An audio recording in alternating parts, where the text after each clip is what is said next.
Okay, so my grandparents lived just east of Worcester in Massachusetts. DMB's playing in Massachusetts tonight. They live in Marlborough. Marlborough is somehow further north than Northborough. Northborough is positioned even west of Westborough. Doesn't make sense. And Westborough is not as west as Northborough, and it's more south than Southborough, which is more northern than Westborough. I don't understand Massachusetts. I don't get it. I don't get it. But we're going to talk about this show, and what we did get was a great seek up. And we'll talk about some technical difficulties that came along the way as well that give context to this show. DMB post-show stream starts now. They're back in New England.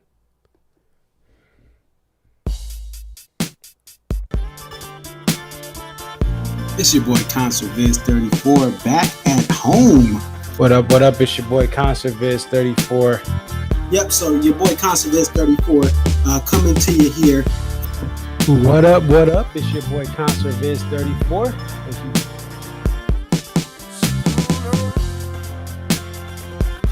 Aria. Okay, so this is Aria, and just tell us a little bit about yourself and about your love for the Dave Matthews Band.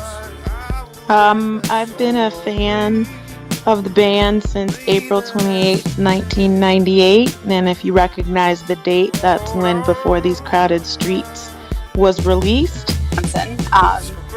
Alpine is definitely a better venue than Summerfest, but we'll take it. I think I've been going to shows for about 20-something years.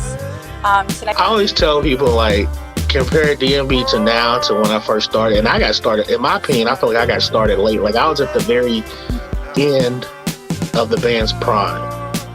I feel like that 03 to 06 was like the end of the prime. 07, 08 was like, you know, we're at the very end. And then when Roy passed. But Dave really, this is the thing. Dave has put, Rashawn has been assigned the quarterback of this team. He is the coach, the play caller. He designs the jams. Dave just shows up and plays whatever he's going to play.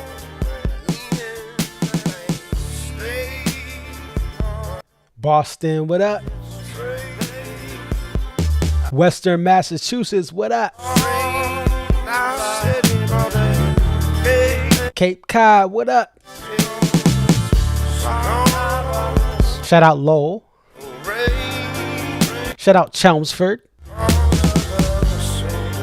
Shout out Tingsboro. Marlborough. Shout out Attleboro. Shout out Boxborough. Shout out Waltham.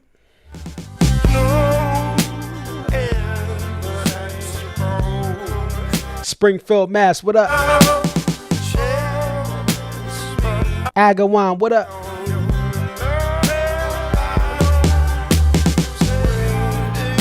Bridgewater, what up? North Shore, what up? Beverly, I see y'all. South Shore, what up? Quincy, Hingham.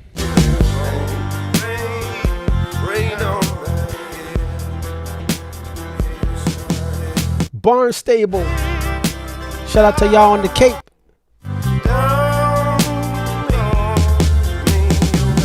Somerville, what up? Brookline, what up? Medford, what up? Cambridge, what up? Shout out to Malden. Chelsea, what up? Shout out to Northbridge. Sturbridge Village, what up? Southbridge, what up?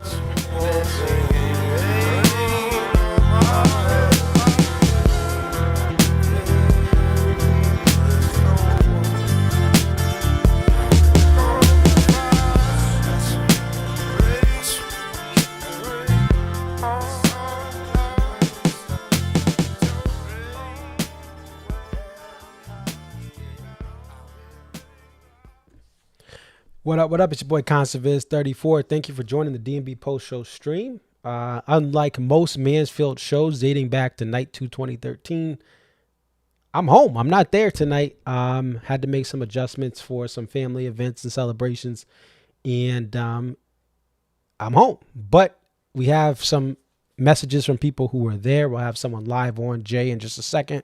Got a video review from Renêe, and we will look at a couple of different things, including, you want to stay tuned for this, I'm going to play some audio from the Seek Up tonight and tell you why this was the best Seek Up post Boyd.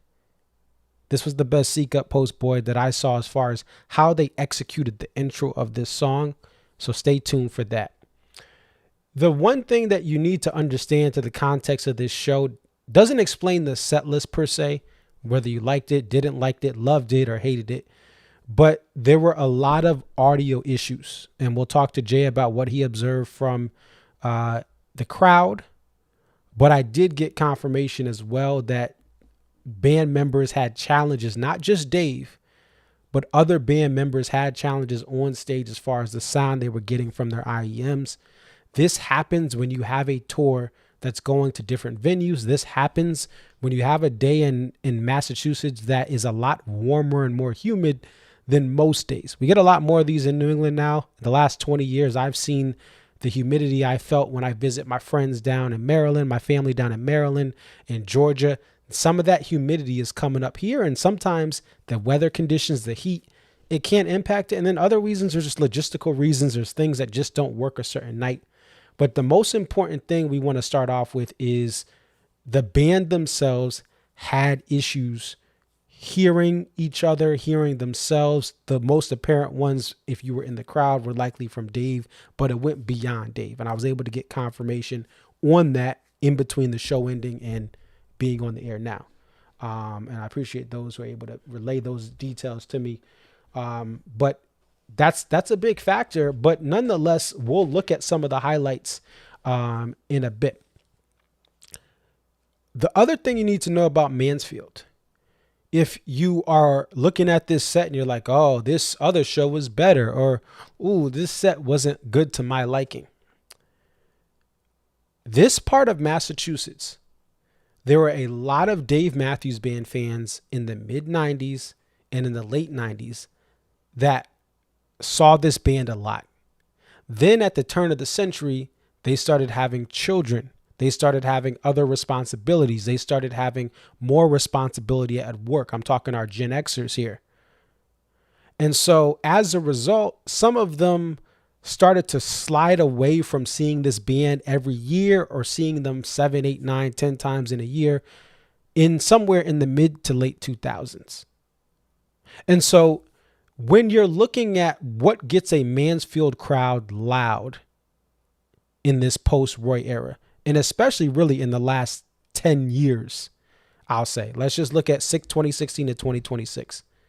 What gets this crowd going are songs from the Big 3 albums, Under the Table and Dreaming, including a song like Granny that was a unreleased song from that album. It did not go on the physical album, but was same time period as being played and ideas of it early on in the band. Crash is that second of the Big 3, and Before These Crowded Streets. Those radio hits, and also those songs like Rapunzel that were played a lot back in the day in the mid to late 90s. These are the songs that the majority of the crowd from Mansfield is digging. So when you see this show start off with PNP into Rapunzel and not into Two-Step, that's what a lot of these fans love about this band. What would you say? Now, if you've been following this tour all year or all summer, having a song like What Would You Say versus having something like a Kit Kat Jam or something crazier in that 2 slot, maybe you're like, all right, it's a cool song, but I want something bigger out the gate. Now, Rhyme and Reason is something that I think, even if you didn't like this set, that's going to be a high point. And Granny, another song you can't go wrong with. And Old Dirt Hill, again, you may not be a fan of that. Like, you didn't need that to be a tour debut. But for this crowd, that's something that they're going to like. And then you have Jimmy Thing. And so the first 6 songs are songs that made their live debut on stage during or before 2005. That's how you play to this crowd. The other context with Mansfield, I talked about it in the last stream. This is how it's going to be, and I think it's the best way to do it. The encores are not going to be knock out of the park crazy rare. And the reason is Mansfield is arguably the worst venue, amphitheater, to try to get out of on the current tour. And even if you look at some of the other venues that were staples like Alpine, it's worse. It can take you 2 to 3 hours to go from the general admission lots to snake through all the traffic in the venue's footprint to get to the exit where you're forced to make a left. It can take 2 to 3 hours to get out of the lots in Mansfield. And the reason is, the last stream I did, this venue was set up specifically so that no one except an exclusive red lot can take a right out of this venue. And they're guided by police at every turn on how to get to the highway. This small town, not in my yard town, does not want concert traffic going through smaller neighborhoods. And so that's just what it is. And so the encore is never going to be knocked out of the park. Since 2013 was the last encore where you had something like a 2-step close. Everything else has been pretty safe, or it's a mainstream song that's not a rarity. And I think that's just how it's going to be. And that's how it should be, because again, I'm fine with traffic after a concert. Well, I don't like it, but I can deal with it. This venue, if you do not have a parking permit, and these parking passes are $100+ just to have a non-GA lot. And there's a lot outside of the venue. You saw in the intro that the car I was in at one of the shows I turned into, that lot's like, it may be 60 still. I can't remember how much it is, but it's just under 100. So this is a unique venue with a unique traffic problem where, again, 3 hours, there's only 18,000 fans or so at this show. And so that's the context of Mansfield. So all things considered, if you are a local DMB fan and you don't really mind the sets, or you like what you saw tonight, this is the show for you. And this show was packed. If you are somebody that's looking to add on a show and you want deep cuts, this may not be the show for you. But if you're someone that's looking to add on a show and see a show in a different location and you want to check out this area, this may be the show for you. But context is important. And this is a venue I know very well, right? I've been going for years and years now in this current era of the band. And this is the first show I've missed since 2013 Father's Day, because I was with my father. So let's go ahead. What I'm going to do is set things up for our first guest to come on.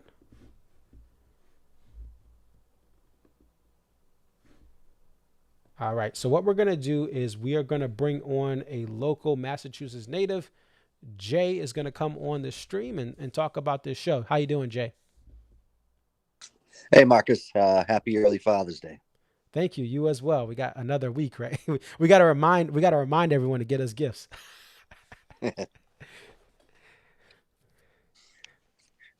So what'd you think of the show tonight?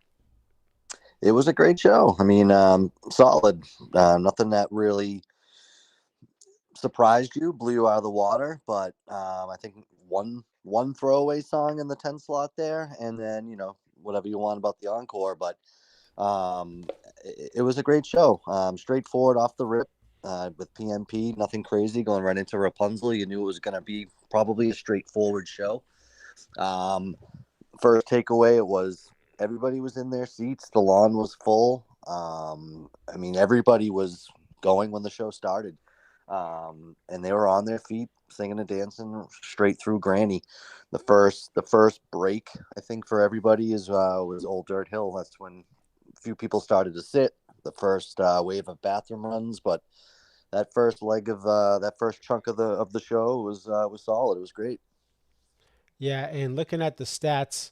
For the last show here was in 2024 with Boston Calling last year in 25. only one song was repeated from that set in 2024. That's been the trend of this tour. They've tried not to repeat any songs, or maybe if most, one or two songs from the previous show at a venue. Can you talk to us about what you noticed with Dave's earpiece and just some of the possible sound issues at the venue? Yeah, sure. So I didn't know it was specifically a Dave issue at all. Just generally speaking, I knew there was an issue with the sound. Been to a lot of shows, been to a lot of DMB shows. Something sounded off. Couldn't put my finger on it. It was during Rhyme and Reason. And that's an intense, angry Dave song already. But just before Tim started his solo, Dave shot a look over to the side to the techs, I'm assuming, and he was visibly upset with something. They plowed through, and then it was a couple songs later during Jimmy Thing. That's when Dave went over to Tim's guitar area, guitar world in front of Carter. He had a tech working on him for 45 seconds to a minute, and then he proceeded to exit behind Buddy completely off the stage for about a good minute and a half and got worked on while Rashawn and Jeff did their solos and then came back in. Gave the crowd a good fist pump to say, all right, I'm back in. And then it seemed fine after that. But definitely the first quarter of the show, there were some problems. Gotcha. And it's just one of those things with show business that does happen, especially when you have sets that are prepared a couple hours before the show. There's nothing that's pre-planned and can't be orchestrated there. What was your favorite song of the night, personally? I mean, I like Seek Up. I am a musician. The way that you can take that song and play it 1,000 ways and never the same way twice. I'm a sucker for that stuff. And I think you're going to talk about it later on how it was played. It was definitely a jazzier feel, and when all that intro soloing stops and Dave basically lets the crowd sing with him, it's just awesome. So I like Seek Up. There are a lot of people that can't help but talk through the whole thing, or that's their bathroom break song. But for me, it's the musicianship that one gets me every time. And talk about bringing one of your children to the show. What did they think of the show tonight? Yeah, so I had my 9-year-old son with me today. My wife, who was the one that got me into DMB, she unfortunately last minute couldn't make it tonight.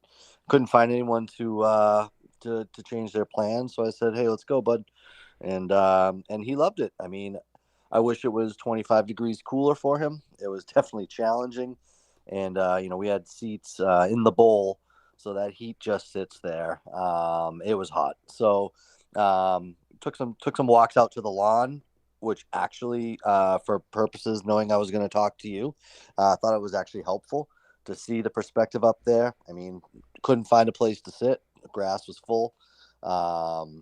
Everybody was singing and dancing up there, so he loved it. And I taught him how to get out before the encore and beat the traffic. There you go. And we look at this encore, peace on earth and too much. Nothing really that someone's going to turn their car around in the parking lot for, but just one of those things that, again, helps you to get home with your son. You're going to save an hour of being stuck in traffic, if not more.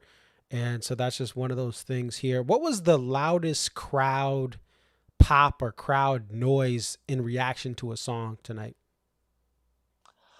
Crowd wise, I mean, it's funny. It was Let's Dance. I mean, for what that song is, everybody loved it. It was played tight. Maybe the sound issues were all resolved at that point or something. It did sound really good. It did. I think that people were moving, thinking they know the song, maybe not by name, but they've heard it before. And to hear Dave play it, it got everybody going. It was loud. So strangely, the cover is what actually got everybody going. And then there was definitely something special with the end of "You Might Die Trying" tonight. I mean, that when Dave gets really angry at the end there, when that song stops, that crowd was just erupting with the sweat that he left up there on the end of that song. They all felt it with him for sure. Yeah.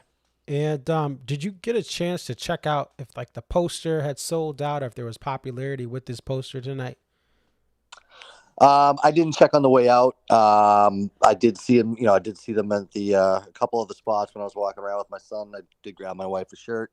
There were definitely posters there, but that was definitely before the show. Didn't see anybody walking around with them or anything, but I can't really answer the question the way you want me to.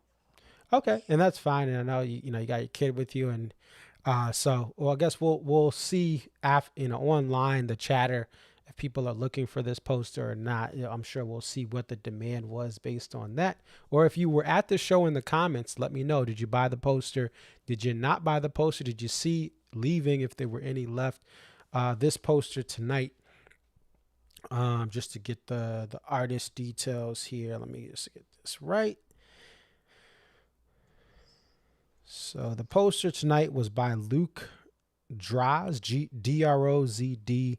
Definitely a little bit of a change up from sometimes there's been a Methane or a more like stapled artist that comes in and does a piece of work for Mansfield. And so we'll see what the reaction is online. And again, put in the comments, let me know what you think.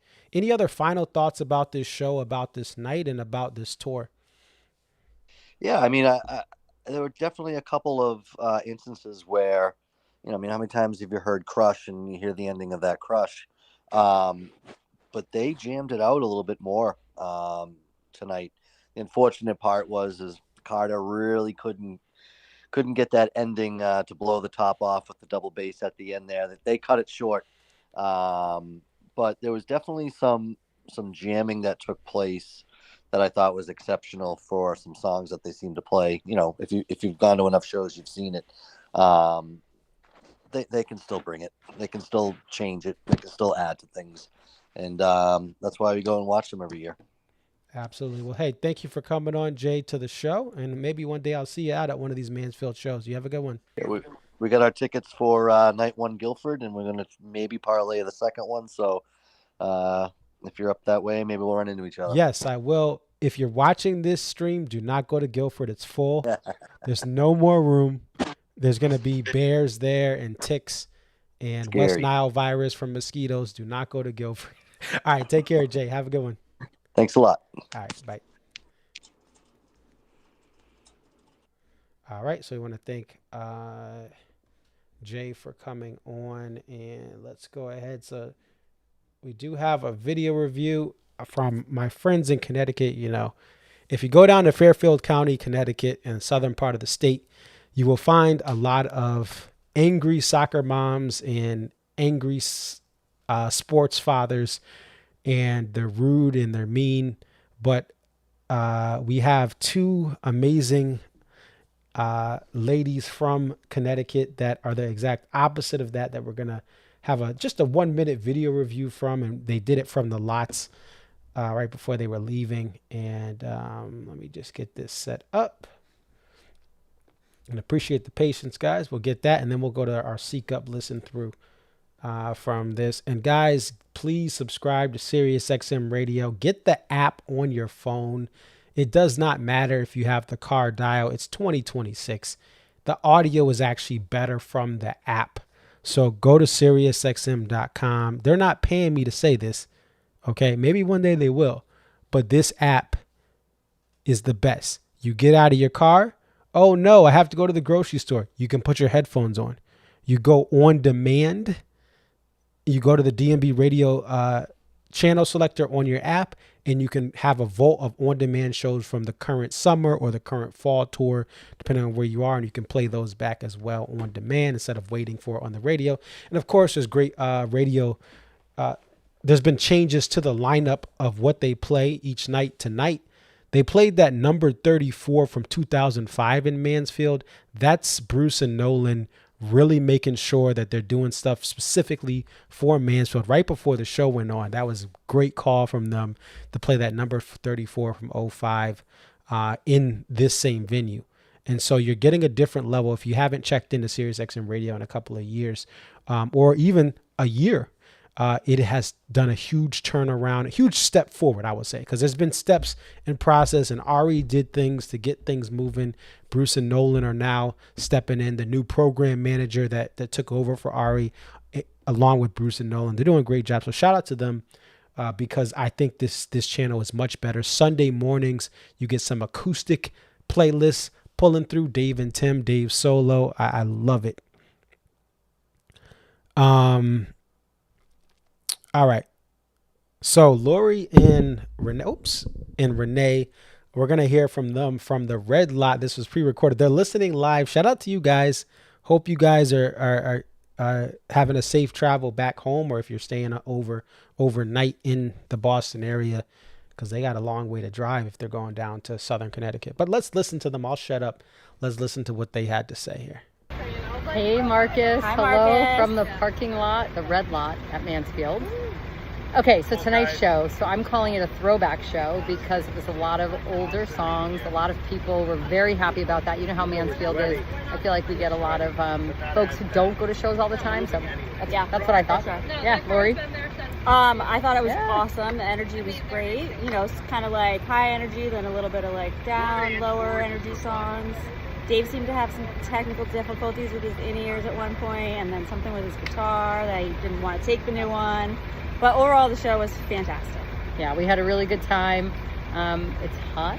Really but hot. That's very Mansfield. To be expected. To be expected. You were missed. We missed you. I'm sorry you weren't here.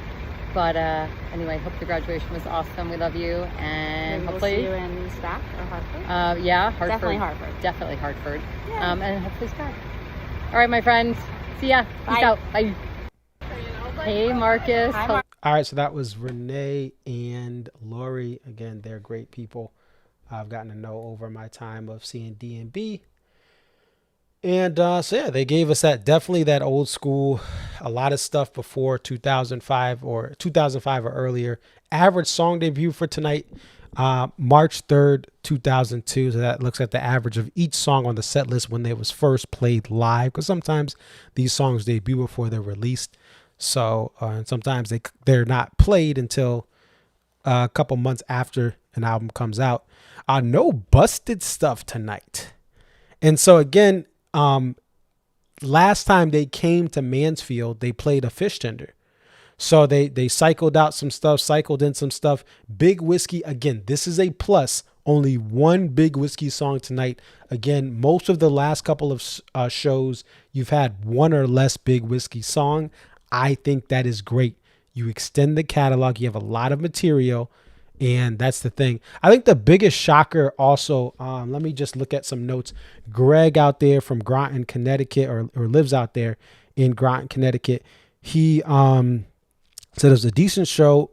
By far, obviously not the greatest show he's seen in Mansfield. And he would say it's about a 5.5 out of 10. Probably top 6 or 7 out of the 10 to 15 Mansfield shows. Tonight's highlights, he said, were Peace on Earth. He says, I know a lot of people don't like it, but he enjoys that a lot. Too Much to End the Show is not the worst encore closer. I would say it's better than Madman's Eyes. So I would agree. Could have been done. Could have gotten a Stair, Watchtower, or worse. Something like Cornbread or Shake Me. Says feels Friday night shows get hurt a little bit by having to kind of play more hits instead of deeper cuts in general. All right. So thank you, Greg, for sending that. He had just messaged me about his thoughts on the show. But Greg also mentioned, Kit Kat Sam Burns, Massachusetts native. There's a documentary on him. And also he met the band, and the band had him at the show before the tragic passing of Kit Kat Sam. And so Kit Kat Jam has been played, but also it was played the last show. But this is kind of a thing where it would have been a nice nod. But again, you have two conflicts. You have this idea: do they play something for Sam Burns, or do they keep on the track of they played Kit Kat Jam last night? So I get that. That either way, if they played it or didn't, in this case they didn't play it. It was played last show at Forest Hills, New York. All right, let's get to this Seek Up. And so let me load this up. Okay. And so the thing about Seek Up that I don't like, and I know some of you guys were agreeing with me on Twitter and beyond on Instagram, I do not like when Jeff and Rashawn get into a shouting match on the beginning of Seek Up. It's like two chihuahuas yelling at each other. If you're going to have power, I need you to roar. Leroy Moore used to roar. His power and his push from his diaphragm to get that air through the sax, it was powerful when he raised volume. But the Seek Ups post Boyd Tinsley have just been Jeff and Rashawn. There was one or two that were like, really, they tried something different. After a couple of minutes, you just see them. No, I can get higher. No, I can get higher. Oh, you think a trumpet can't hit this note? Bet. Let me hit this high note. Right? He's got to get to the high register. Changes position on the mouthpiece to get to the high register. Right? That is not good music, in my opinion. Right? Music is subjective, but I don't think anyone wants these talented musicians, and that's what they are. Jeff is talented. Rashawn is talented. I don't want them squeaking and squealing at the beginning of a song that is supposed to be this deep emotional journey that raises the hairs on your hands when it's done right. Also, quick side note, this song will be great if they can have a violin player step into it. Now, maybe they have to practice it. Maybe it's someone like Jake versus the other two violinists that have come on that can have better knowledge of how the song, goes, because Jake is just a fan of DMB straight out and he knows his catalog more than the other violin guests who are amazing, but they're still learning the catalog. Without further ado, let me play this Seek Up. Also, some dude who was yelling steady as we go in between songs. Dude, this is not, you're not cool. Stop it. Get some help.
All right, you can listen to the full thing on Dave Matthews Band Radio, Channel 30. It'll be replayed tomorrow a couple of times. And if you have the app, you can tomorrow morning/afternoon, it should be available for replay. But yeah, it's, having that more subtle, jazzier, nothing really absurdly loud. I think it's better. I think that's one of the highlights of the night is that Seek Up here. I was looking at some comments as well while listening to that on Reddit, on Twitter, and there are some fans who are disappointed with the set, and I think the sound was the bigger thing.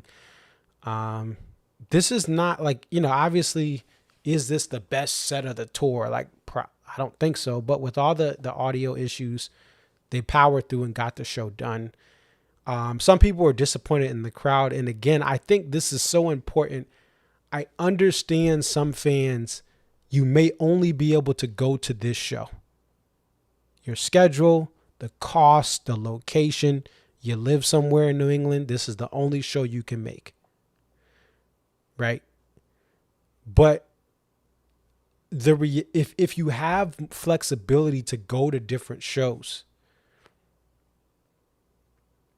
you can't expect to go to a single night stand and get this out of this world experience, which brings me to my next point.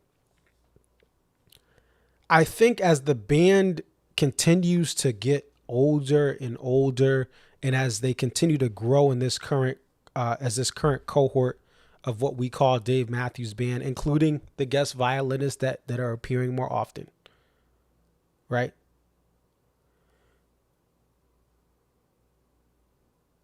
Two-night stands, and possibly, I don't know, maybe Dave's voice can't handle this as much, 3-night stands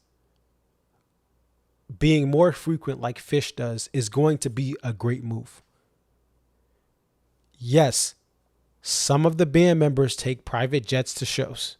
Yes, there are a lot of resources DMB has to keep themselves recovered and well show to show compared to the average touring musician. That said, this band is going from Mansfield, Massachusetts tonight to Bristol, Virginia tomorrow, and they're still going to put on a great show. But this still is not easy, and you're playing a different set every night, and you're not repeating songs from the previous one-night stand in Forest Hills.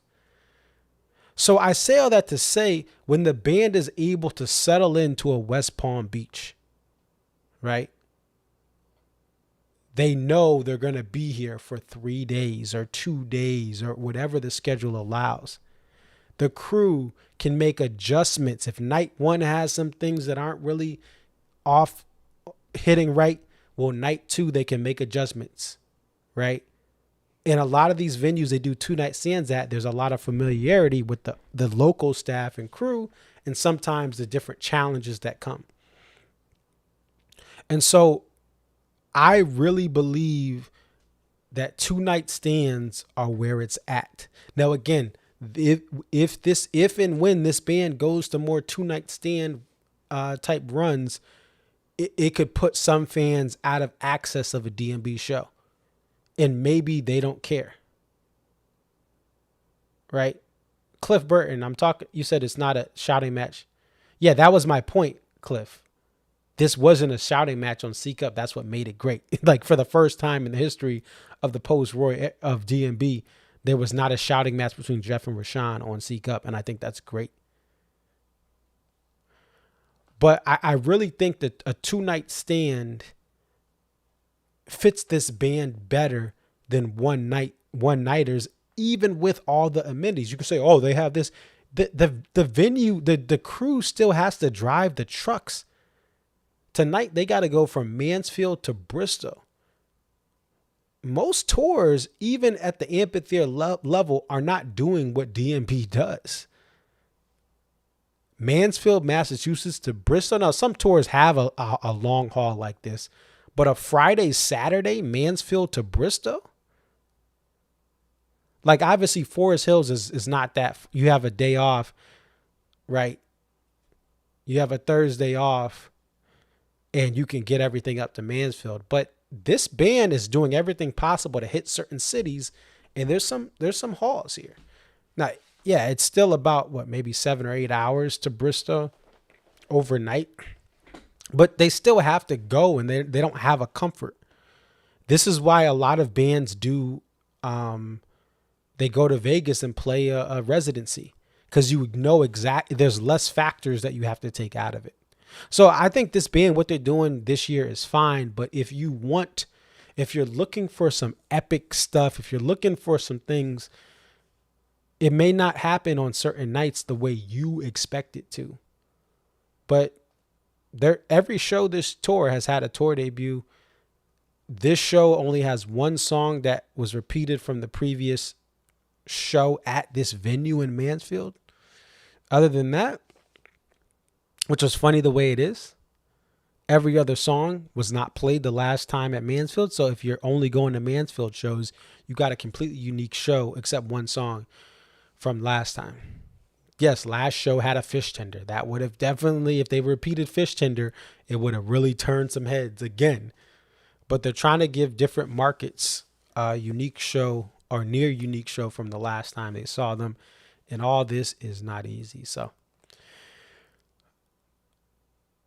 talked about the poster. We got some fan reaction. What else has happened in the world of DMB? We have a everyday vinyl that came out, so you can pre-order that right now. 25th anniversary of Everyday. They have releasing it for the first time on vinyl. There's a Live Tracks 72. Let's take a look at that Live Tracks from 2001. What's interesting about this show is it's the final tour stop of the summer at the Delta Center. And the show notes from the show before is like Dave's voice was having trouble at the Gorge. This is a couple days later. So this is available for pre-order. It'll be out July 24th, 2026. No vinyl option for this Live Tracks. One thing it has, this has only happened twice. 12-string guitar, number 34 tees into JTR. The first time was this show. The second time, your boy was there, June 7th, 2013. Only twice in the history of the band that we know of, 8/28/01 and 6/7/2013, has Dave teased or played part of number 34 and then gone into JTR. And that's on a 12 string, so you get some extra elements of sound from those additional strings. Speaking of strings, Dave did break his D string. Funny enough, he broke his D string today. I saw a picture of that somewhere, but he broke his D string. I think it's DMB Gorge Crew had it. Let's see if it's on. We can. But this is Live Track 74. You can pre-order it now.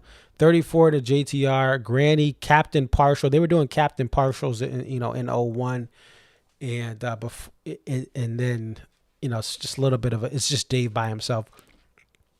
I've heard some of those from tapes and another live release. You get a Bartender and then a So Right following it. You get a Sleep to Dream Her. You get a Not You, I Did It. You get a Pig Partial, Dave and Carter. And then they go to Gray Street.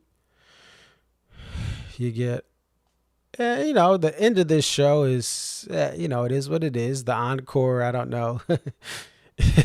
Is this one of the best encores of all time? No, it's not. But you get some special stuff at the beginning. And if you like to listen to shows that have not been released with soundboard multi-track audio, definitely check it out.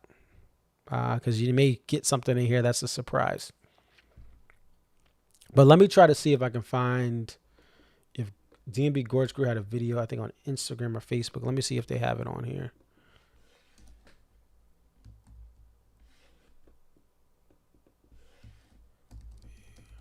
Shout out to DMB Gorge Crew. Here it is. So this is DMB SPAC Family. They put this on. Let's go ahead and take a look at this. This is the D string that is broken right here. Funny enough, it's the D string for Dave.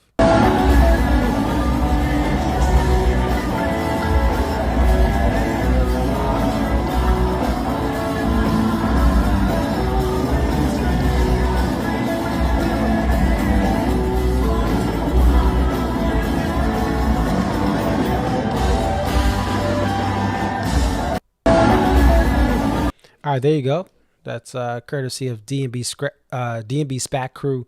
It was shared by Gorge Crew on Twitter, Facebook, Instagram, all those things. Now, let's get to this. So how does a string break?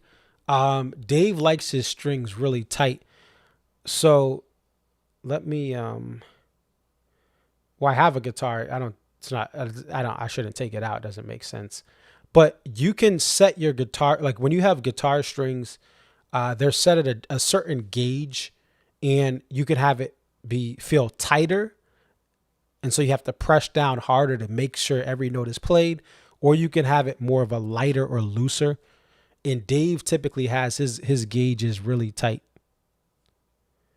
And so Dave's strings are typically at a tighter gauge, so they're easier to break. If he had a lighter gauge for his strings, they wouldn't break as much. But he also strums very hard. He's a very percussive strummer. And so he's playing with louder instruments. And so he's really just trying to really strum and bring that energy. And this happens, every tour pretty much. He breaks multiple shows. He'll break a string. And some shows he'll break the string twice. 2 different guitars, he'll break strings. And so the tighter strings, that's the way he likes them, are more likely to break, especially when you're strumming tighter. I changed my acoustic guitar from a lighter set of strings to a medium gauge, which I heard Dave has medium, but I've also heard they're tight. They may be tighter than the last reports of when he had a medium gauge set of strings on his guitar from the last, whoever that was recorded. So who knows? But Jake Rennick Simpson said his guitar has a very tight gauge. So he may have even tightened it even more with the boutique rock bridge guitar than when he had the Taylors. I don't know. I would love to know. Maybe one day I'll find out. But yeah, those tight strings, they become busted stuff with the passion and force he puts on those strings. And this is what happens. But shout out to Craig, his guitar tech, that makes sure those things are fixed. That's pretty much it. What I will do is I may put Seek Up on X. Shout out to X/Twitter. They seem to allow, first of all, they allow you to post longer videos now. You can post a 30-minute video if you want to. And then second, if you guys want to hear that, I'll put some visuals from the Massachusetts area, and I'll put behind it, and you guys can listen to the audio. But definitely check it out on SiriusXM as well. If you get a chance, the full show, if you want to listen back to parts of it, it'll be on there. All right, that is it. I don't think I got anything else. Someone says my thoughts on Tim. I know a lot of people dislike him in the band format. I always prefer Tim Reynolds on acoustic, Dave and Tim. That's my personal preference. I will say this, though, with Tim Reynolds. There's a lot of people, especially people who listen to metal and heavier rock. They thought Dave Matthews Band was too soft of a sound for them. That acoustic guitar and violin, they're like, yo, get that soft stuff out of here. I disagree. I actually enjoy, and listen, I grew up listening to alt metal and new metal and some metal and heavy rock. Like, I used to go to Project Revolution and Warped Tour, and I've seen Disturbed and Chevelle and Lamb of God and who else? 10 Years of Treyu. Like I there was a time before DMB I was into heavier rock. But I think on one end there are fans who became fans because Tim gave the band more edge with that electric guitar. On the other hand, I think that sometimes Tim Reynolds playing over Dave, it ruins recordings for me. I can't listen back to a lot of 2010 recordings. I can't. Live at Citi Field. I'll listen to Live at Citi Field very once in a blue moon. But Tim is literally playing over Dave. He's mirroring notes that Dave is playing. And to be fair, Dave wanted to have this loud rock sound. He wanted the cover fire of 10. But hey, Renee, I see you on there. He says, great show. So I would argue that Tim Reynolds in the Big Whiskey era to present, he brought in, first of all, a lot of younger fans who were into heavier rock. He brought in fans who were a little bit older that didn't like the original Dave Matthews. And listen, for people that not like the original Dave, the people who hated on Dave in the 90s, they just were like, oh, I want to be cool, or I want to have that heavy rock. But some of those fans were converted by Tim Reynolds. I still think this band is at its best when Tim is only on guitar for select songs, and he chests out that acoustic like he did in the West Coast last year. But ultimately, I have the utmost respect for Tim Reynolds and his talents and his skills. I do wish his tone could be a little bit better for DMB, but he's just a mad talented guitarist. And without him, we would not have some of the parts that were on the big 3 albums. Now, I know I'm kind of going in a tangent. Steve Lillywhite made Tim Reynolds play through clean channels. That means nothing crunchy or distorted or overdriven that you'll hear in some heavy rock music. He made sure Tim Reynolds on the big 3 albums, Under the Table, Crash, Before These Crowded Streets, Tim Reynolds had to be on a clean channel, meaning it sounded clean and crisp. It did not sound like it didn't overpower what Dave was doing. And same thing with Dave. He played through clean channels. So I think that Lillywhite understood the assignment of Tim is great at what he does, but you got to make sure it's clean. But do I get mad when he plays a lot of loud rock stuff? I don't fold my arms at a show and be like, oh, I don't like that. But my personal preference is Tim Reynolds on acoustic or on a very clean tone. I love the sound. I will say this, Eric Krasno, who I've heard with the band at Alpine, Eric Krasno and John Mayer and Corey Wong have the best electric guitar sound with Dave Matthews Band. The tone now I've seen Trey with them. I've seen Warren Haynes with them. I've seen Derek Trucks with them, and they're great too. Derek Trucks with DMB, sheesh. And I'm a huge Allman Brothers fan. Tedeschi Trucks, I've seen them, and I've seen Government Mule. I love those bands too. But the sound listen to Eric Krasno on sitting with DMB. Uh-oh, my son just hit his camera. But Eric Krasno has phenomenal tone in those 2005 shows that he was playing in. And even I saw him at Alpine in 2022. His tone with the band is perfect. Corey Wong, same thing. And John Mayer, great tone. You have to have a nice clean guitar sound. I just think sometimes Tim's parts, they get in the way of what the spirit of the original songs were. I know people say the songs evolve, but that's my personal preference. But I respect him and what he does. And again, what he does at shows with the loud, distorted electric guitar and overdriven guitar, that actually gets a lot of crowds engaged. And there would actually be less fans at DMB shows if Tim Reynolds was not a part of this band from 2008 to present. In the full touring capacity, not just sitting in for part of a tour like in the late 90s and parts of the late 90s and mid 90s. So it is a double-edged sword. Some people love it. I mean, again, I'm 35. A lot of people that started listening to DMB that are my age, they love Big Whiskey. But I think like Dancing Nancy should not have electric guitar solo.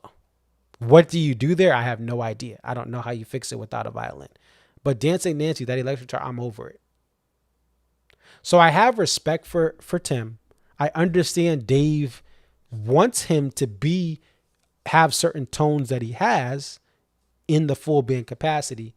And he also Tim had to cover over parts that Boyd was messing up, which you need to understand. Boyd would screw up parts, and Tim's job was really, in my opinion, to play over and play some of the parts Boyd was missing, or play stuff to kind of cover for what Boyd was doing wrong at the end of Boyd's career. So he had that challenge, but in the last decade, Tim's sound has gotten better. I still think some of the tones don't fit some songs, but that's my opinion. I'm not going to not go to shows because of that. And I just respect his skills. I just think there's ways to improve it. But a lot of that's with Dave. It's not with Tim. It's with Dave. If Dave told him, yo, get on that acoustic more, then he would do it. Right? But Dave wants a certain sound from the band. So anyway, I know that's a long, I went down a rabbit hole, but I know that is it can be some people feel different ways about that whole thing. All right, that's it. I'm going to end the show. I will be back tomorrow. If you're going to Bristol and you want to be on the post-show stream, let me know. Instagram, Facebook, and X, ConcertViz34, because I do want to get someone or multiple people in from Bristol to give their thoughts about the show. All right, we'll close out with Walk Around the Moon. I made this video a couple years ago when I was hiking. And it's the audio of Walk Around the Moon with some hiking. So enjoy. It's your boy ConcertViz34. Peace.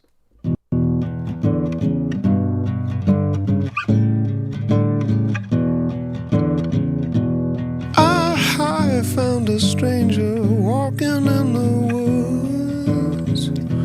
She was not quite like anyone I knew. Red dress, polka dots, shadows in her hair. She said, you take me and I take you there. Now see